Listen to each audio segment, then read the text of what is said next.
কালি আচলতে যিটো ঘটনা হ'ল এজন বিজেপিৰ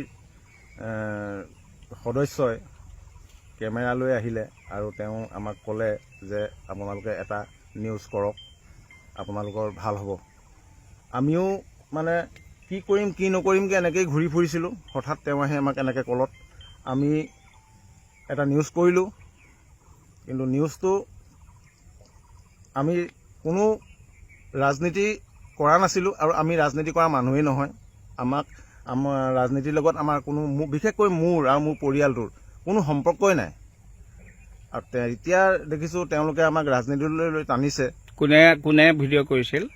এজন ধৰ্মকান্ত কি কৰি লিখে, ধৰ্মকান্ত গগৈ, বিজেপিৰ মানে IT চেলৰ এনেকুৱা কিবা কিবি।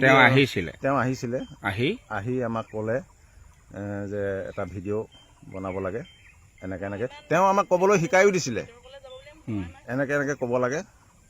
ঠিক আছে বোলো, আমিও ভাবিছোঁ আমিও কিবা এটা সহায়ৰ হাত যদি পাওঁ, নাইকিয়া মানুহ বিজেপিৰ পৰা আহিছে, তাতে উচ্ছেদ হৈছে, ভাবিছোঁ কিবা কিজানি সহায়ৰ হাত আগবঢ়াব, এনেধৰণে ভাবি আমি এটা নিউজ কৰিলোঁ।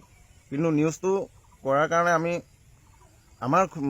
কোনো দুখ নাই কৰা। কেলৈ নাই কৰা বুলি কৈছোঁ, আমি কোনো ৰাজনীতিৰ লগত জড়িত মানুহ নহয়। আপোনালোককহে ৰাজনীতি কৰিলে নেকি? আমাকহে ৰাজনীতি কৰিলে, আমাক লৈহে ৰাজনীতি কৰিলে ধৰ্মকান্তই। আমি ৰাজনীতি কৰা নাই। আৰু কোনো এজন ব্যক্তিয়ে আমাক, বিশেষকৈ মোৰ পৰিয়ালটোক ক'ব নোৱাৰে যে আমি ৰাজনীতি কৰা মানুহ। আমি কোনোদিন আজিলৈকে আপোনালোকে এটা কথা চাব, মই মিছা কৈছোঁ যে কেতিয়াবা প্ৰমাণ ওলাব। আমি ইয়াতে এয়াই মোৰ ঘৰ, বহুত বিজেপিৰ সদস্য, কংগ্ৰেছৰ সদস্য, গাঁও মেম্বাৰ, পঞ্চায়ত মেম্বাৰ, মই আজিলৈকে খেতিত ব্যস্ত থাকোঁ। কোনো সদস্যৰ ঘৰত মই আজিলৈকে অৰুণোদয় বিচাৰিও গৈ পোৱা নাই। আজি মই অৰুণোদয় নাপাওঁ আৰু মই বিচৰাও নাই, কাৰণ মই এডোখৰ মাটিত খেতি কৰি বৰ সুন্দৰকৈ পৰিয়ালটো চলাই আছোঁ। তেওঁ আহি কি ক'লে? তেওঁ আহি ক'লে যে এটা ভিডিঅ' বনাব লাগে, চৰকাৰে সহায় কৰিব আপোনালোকক। আমি ভাবিলোঁ হয়, বিজেপিৰ মানুহ আহিছে যেতিয়া, চৰকাৰ বিজেপি, তেওঁলোকে আমাক কিবা সহায় কৰিব পাৰে। আমি দিলোঁ ভিডিঅ' এটা বনাই। আৰু কি ক'ব লাগিছিলে তেওঁ আমাক শিকাই দিছিলে যে এনেকৈ ক'ব। আমি তেনেকৈয়ে কৈছিলোঁ।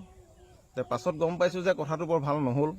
আমি বিজেপি কৰাৰ আগতে হ'ল, কিন্তু আমি কোনো ৰাজনীতিৰ লগত জড়িত নাই। মানে আপোনালোকৰ ৰাজনীতিৰ পাকচক্ৰত সোমোৱাই দিলে। উচ্ছেদক লৈও ৰাজনীতি। আমি থাকিবলৈ জেগা নাই। আমাৰ এনেকুৱা হৈছে, কি কৰিম কি নকৰিম লাগিছে। আমাৰ বাৰী চাৰী এইবিলাক ভাঙি পেলালে। আমি এনেকৈ ইয়াতে ঘূৰি পকি থাকোঁ। হঠাৎ আহি ধৰ্মকান্তই আমাক ক'লে, ধৰ্মকান্ত গগৈয়ে ক'লে যে আপোনালোকে এটা নিউজ কৰক, মই বিজেপিৰ মানুহ, বিজেপিৰ পৰা আপোনালোকে সহায় পাব। আমি হোলা ভাই মোলা দিলোঁ আৰু নিউজ এটা। আৰু কি ক'ব লাগে তেওঁ আমাক শিকাইও দিছিলে। এতিয়া আপুনি ধৰ্মকান্তক কি ক'ব? ধৰ্মকান্ত ক'ম যে এনেকুৱা আৰু নকৰিব, এনেকৈ দুখীয়া ৰাইজৰ লগত এনেকুৱা কৰ্মবিলাক আপুনি নকৰিব। ঠিক আছে, যিকোনো খবৰৰ বাবে যোগাযোগ কৰক 7099017330 লগতে 7099017110 নম্বৰত।